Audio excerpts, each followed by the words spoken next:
সিজদা শব্দটি যতটি সহজ সরল মনে হয়, আসলে কোরআনুল কারিমের ভিতরে সিজদা শব্দের রূপ, সিজদা শব্দের ভাব, অর্থ এবং প্রয়োগ অত্যন্ত বৈচিত্র্যময়। সিজদা কি শুধু মনস্তাত্ত্বিক, নাকি সিজদা শারীরিক? না, সিজদা মনস্তাত্ত্বিক এবং শারীরিক রূপের সমন্বয়। এই বিষয়গুলো নিয়ে বেশ মতবিরোধ রয়েছে। তবে মনস্তাত্ত্বিক বা আত্মিক বা রুহানি সিজদার বিষয়ে শতভাগ একমত দেখা যায়। কেননা মন থেকে সিজদা যদি না করা হয়, রুহানি সিজদার যদি অস্তিত্ব না থাকে, শারীরিক সিজদার কোনো মূল্য সেখানে থাকে না। তবে একদল শারীরিক সিজদাকে, দৈহিক সিজদাকে সম্পূর্ণ অস্বীকার করে। তাদের প্রতি সবিনয় সম্মান রেখে বলতে চাই যে কোরআনুল কারিমের ভিতরে শারীরিক বা দৈহিক সিজদার বহু শক্ত এবং পরিষ্কার প্রমাণ পাওয়া যায়। সেগুলো নিয়েই আমরা এই ভিডিও সিরিজের নামকরণ করেছি সালাত ও সিজদা সিরিজ। এটি প্রথম সিরিজ। আমরা ধীরে ধীরে সিজদার বিষয়ে আরো অনেক আলোচনা করব। দেখুন, কোরআনুল কারিমে আল্লাহ সুবহানাহু ওয়া তাআলা নিজে যে কত বড় সৃষ্টিকর্তা এবং তার সৃষ্টি কৌশল যে কত সূক্ষ্ম তা প্রমাণ করার জন্য বারবার বহু আয়াতে আমাদেরকে যেভাবে উনি গঠন করেছেন, মানব জাতিকে, মানব জাতির শরীরকে কত নিখুঁতভাবে সৃষ্টি করেছেন, কত জটিল একটি প্রক্রিয়াকে কত সহজভাবে উনি বাস্তবে রূপান্তর করেছেন, এই বিষয়ে বহু সংখ্যক আয়াত নিয়ে এনেছেন, যার দ্বারা প্রমাণিত হয় যে আমাদের দেহের গুরুত্ব অবশ্যই আছে, শরীর এর গুরুত্ব অবশ্যই আছে। এছাড়া কোরআনুল কারিমের ভিতরে অনেক আয়াতে আল্লাহ সুবহানাহু ওয়া তাআলা আমাদের শরীরের বিভিন্ন অঙ্গ প্রত্যঙ্গকে সাক্ষী হিসেবে আমাদের বিরুদ্ধে খাড়া করবেন কিয়ামতের মাঠে। আমাদের হাতকে, আমাদের পাকে, আমাদের জিহ্বাকে, আমাদের চামড়াকে, সবকিছুকে, এবং জিজ্ঞাসা করা হবে আমাদের দৃষ্টিশক্তিকে, জিজ্ঞাসা করা হবে আমাদের শোনার শক্তিকে, জিজ্ঞাসা করা হবে আমাদের চিন্তা করার শক্তিকে। এগুলো সবই আমাদের দেহের অংশ। তাই দেহ বা শরীর অত্যন্ত একটি গুরুত্বপূর্ণ অংশ।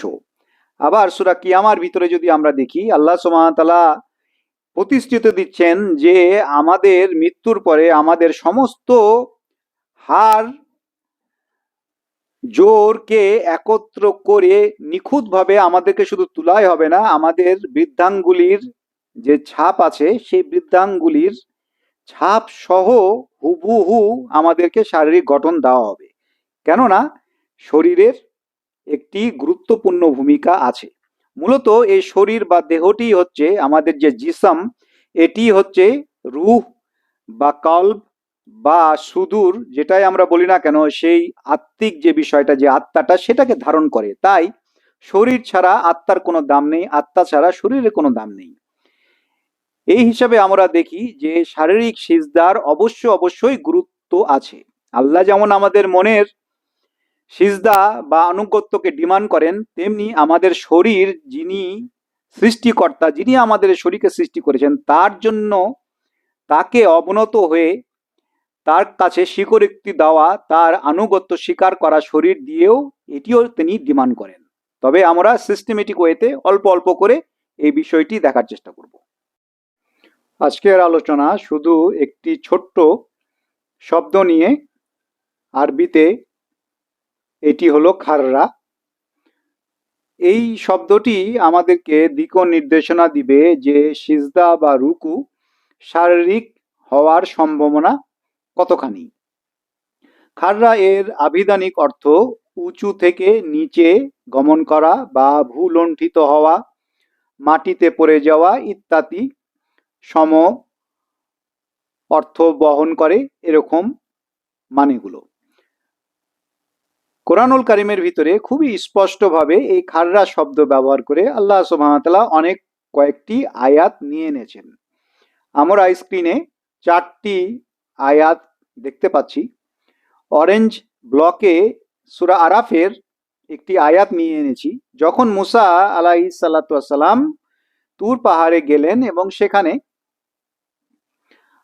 উনার আল্লাহর সাথে কথোপকথন হয়েছিল, সেই সময়ে তিনি আল্লাহর যৌতি দেখে সহ্য করতে না পেরে পাহাড় চূর্ণবিচ্ছিন্ন হয়ে গিয়েছিল এবং উনিও অজ্ঞান হয়ে পড়ে গিয়েছিলেন। এই অজ্ঞান হয়ে চৈতন্য হারিয়ে যে পড়ে যাওয়া, সেখানে খাররা শব্দটি ব্যবহার করা হয়েছে। আবার যদি আমরা গ্রিন ব্লকে একটি আয়াত নিয়ে এনেছি, যেখানে সুলাইমান আলাইহিস সালাম এর মৃত্যুর সময় মৃত্যু উনার ঘটে গেছিল এবং উনি লাঠিতে হেলান দিয়ে দাঁড়িয়েছিলেন মৃত্যুর পরেও। যখন ঘুণে পোকা এই লাঠিটা খেয়ে ফেলে এবং লাঠি যখন ভেঙে যায়, তখন ওনার মৃতদেহ মাটিতে ভূলুণ্ঠিত হয়। সেখানেও খাররা শব্দটি ব্যবহার করা হয়েছে সূরা সাবার 14 নম্বর আয়াতে। গ্রে কালারের ব্লকে আমরা দুইটা আয়াত দেখি। মারিয়মের 90 নম্বর আয়াতে আমরা দেখি যে যখন কিয়ামতের সময় আকাশ বিদীর্ণ হবে, পৃথিবী খণ্ড খণ্ড হয়ে যাবে এবং সমস্ত পর্বতমালা চূর্ণ বিচূর্ণ হয়ে মাটির সাথে মিশে যাবে ধুলা হয়ে, সেখানেও খাররা শব্দটি ব্যবহার করা হয়েছে। আরেকটি আয়াত এই গ্রে ব্লকেই এনেছি, সূরা হজের 31 নম্বর আয়াত। এই আয়াতটি একটু বোঝার বিষয়।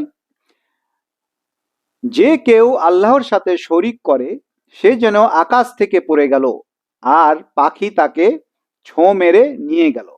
এখানে উচ্চ স্থান থেকে নিচে পড়ার বিষয়টি বলা হয়েছে ভূলুণ্ঠিত। এখানে মাটিতে স্পর্শ করার আগেই পাখি এসে তাকে ছোঁ মেরে নিয়ে যায়। এটি একটি উপমা মাত্র, কিন্তু এখানেও খাররা শব্দটি ব্যবহার করা হয়েছে, যার দ্বারা এই অর্থ প্রতিষ্ঠিত হচ্ছে যে খাররা মানে যে সবসময় যে মাটিতে ভূলুণ্ঠিত হওয়া তা না, উঁচু থেকে নিচু মাঝামাঝি অবস্থাতে যাওয়াতেও খাররা শব্দটি ব্যবহার করা যেতে পারে। এই ব্লু ব্লকে আমরা সূরা নাহালের একটি আয়াত দেখছি, যেখানে একটি ছাদ ভেঙে পড়া। আল্লাহ সুবহানাহু ওয়া তাআলা, যদিও এটি একটি উপমা, যে আল্লাহ সুবহানাহু ওয়া তাআলা উপমা দিচ্ছেন যে যারা আল্লাহর বিরুদ্ধে চক্রান্ত করে, তারা যেন একটি বিল্ডিং প্রতিষ্ঠা করার চেষ্টা করে, একটি ঘর বা ইমারত, এবং আল্লাহ সুবহানাহু ওয়া তাআলা সেই ইমারতের যে ভিত্তি সেগুলোকে উৎপাট করেন, তার ছাদ ভেঙে পড়ে। এই ভেঙে পড়াটাও খাররা শব্দ দিয়ে প্রকাশ করা হয়েছে। অতএব আমরা দেখতে পাই যে খাররা শব্দটি সবসময় বা অন্তত মেজরিটি উদাহরণে একটি ফিজিক্যাল এক্সপ্রেশনে ব্যবহার করা হয়েছে। এটা কোনো মেটাফরিক্যাল বা অ্যালেগরিক্যাল সেন্সে না, ফিজিক্যাল এবং রিয়াল টাইম সেন্সে ব্যবহার করা হয়েছে। কোনো কিছু ভূপতিত হওয়া, ভেঙে পড়া, উপর থেকে নিচে পড়া, আমাদের প্রকৃতির ভিতরে যেগুলোর অস্তিত্ব আছে এই সমস্ত জিনিসের। এখন এই শব্দটি দিয়ে আমরা এখন সিজদা এবং রুকুর কি সম্পর্ক এটি দেখব।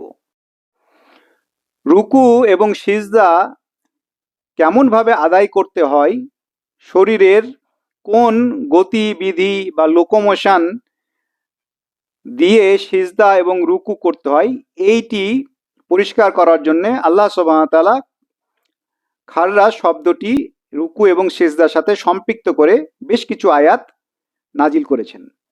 এর ভিতরে সূরা ইউসুফের 100 নম্বর আয়াত, যেখানে ইউসুফ এর পিতামাতা সিজদাতে খাররু করেছেন, এই শব্দটি আমরা পাই। আবার এই লাইম ব্লক অথবা এই ব্লু ব্লকের ভিতরে আমরা পাই যে যখন ইমানদারদের সামনে কোরআনুল কারিমের আয়াতকে পাঠ করা হয়, আল্লাহর কিতাব থেকে আয়াতকে পাঠ করা হয়, তখন তারা সিজদায় খাররা করে, সিজদাতে লুটিয়ে পড়ে, কান্না করে। এই সমস্ত খাররা শব্দ সিজদার সাথে সম্পৃক্ত করে বোঝানো হয়েছে যে সিজদা মানে হচ্ছে, দৈহিক সিজদা মানে হচ্ছে উঁচু অবস্থান থেকে মাটিতে লুটিয়ে পড়ে আল্লাহর কাছে আত্মসমর্পণ করা, দৈহিকভাবে সিম্বলাইজ করে সিজদাকে। এইটি কিভাবে করা যাবে আরো ডিটেলস আমরা পরের ভিডিওগুলোতে একটির পর একটি আলোচনা করব। খাররা দিয়েই এখন আমরা আমাদের ভিডিও শেষ করতে যাচ্ছি। আমরা অত্যন্ত সৌভাগ্যবান যে একটি আয়াতে আমরা পেয়েছি যে রুকুকেও আল্লাহ সুবহানাহু ওয়া তাআলা খাররা শব্দটি দিয়ে ব্যাখ্যা করেছেন যে রুকু কেমন হতে পারে। গ্রিন ব্লকের ভিতরে সূরা সাদ থেকে একটি আয়াত নিয়ে আনা হয়েছে, যেখানে দাউদ আলাইসালাম একটি ভুল করেন এবং আল্লাহর কাছে ক্ষমা প্রার্থনা করেন। তারপরে বলা হয়েছে যে উনি রুকুতে খাড়রা করেন। তার মানে রুকুও যে দাঁড়ানো অবস্থা, সেখান থেকে যে ঝুঁকা, এটা সিজদা নয়, এটা রুকু, সেটাও খাড়রা। আমরা এর আগের আয়াতে দেখেছি যে আসমান থেকে যখন কেউ পড়ে এবং আসমান, পৃথিবী এবং আসমানের ভিতরে মাঝ অবস্থাতে যখন পাখি তাকে ছো মেরে নিয়ে যায়, সেটাকেও আল্লাহ সুবহানাহু ওয়া তাআলা খাড়রা বলেছেন, যেটা রুকুর সাথে অত্যন্ত সামঞ্জস্যপূর্ণ। দাঁড়ানো অবস্থা থেকে একদম মাটিতে ভূলুণ্ঠিত হওয়ার মাঝামাঝি যে অবস্থান, ঝুঁকা, সেটাও খাড়রা হতে পারে, যা সূরা সাদের 24 নম্বর আয়াতে বলা হয়েছে। এরকম আরো বেশ কিছু আয়াত আছে। আমরা এই কয়টি আয়াত দিয়ে যে শোকেসটা স্টাবলিশ করতে চাই যে শরীরের যে একটা লোকোমোশন, খাড়রা, উঁচু অবস্থান থেকে নিচু অবস্থানে যাওয়া, সেটি দ্বারা সিজদা এবং রুকুর বহিঃপ্রকাশ হয় শারীরিক এবং দৈহিকভাবে। এটিকে অস্বীকার করার কোনো উপায় আমাদের নেই, কারণ কোরআনুল কারিমের বিভিন্ন ধরনের আয়াত অত্যন্ত সুপ্রতিষ্ঠিতভাবে এটি প্রমাণ করে যে শারীরিক বা দৈহিক সিজদা এবং রুকু অবশ্যই বিদ্যমান। শুধু এখানেই সিজদা রুকুর শারীরিক প্রমাণ সীমাবদ্ধ নয়, আরও অনেক সুন্দর সুন্দর আল্লাহ সুবহানাহু ওয়া তাআলার ব্যবহার করা শব্দ এবং ভাব দিয়ে আমরা দৈহিক সিজদাকে প্রতিষ্ঠিত সহজে করতে পারি। এটি আমাদের সিরিজ 2-এ, 3-এ, 4-এ এভাবে করে আমরা আলোচনাগুলো নিয়ে আনবো।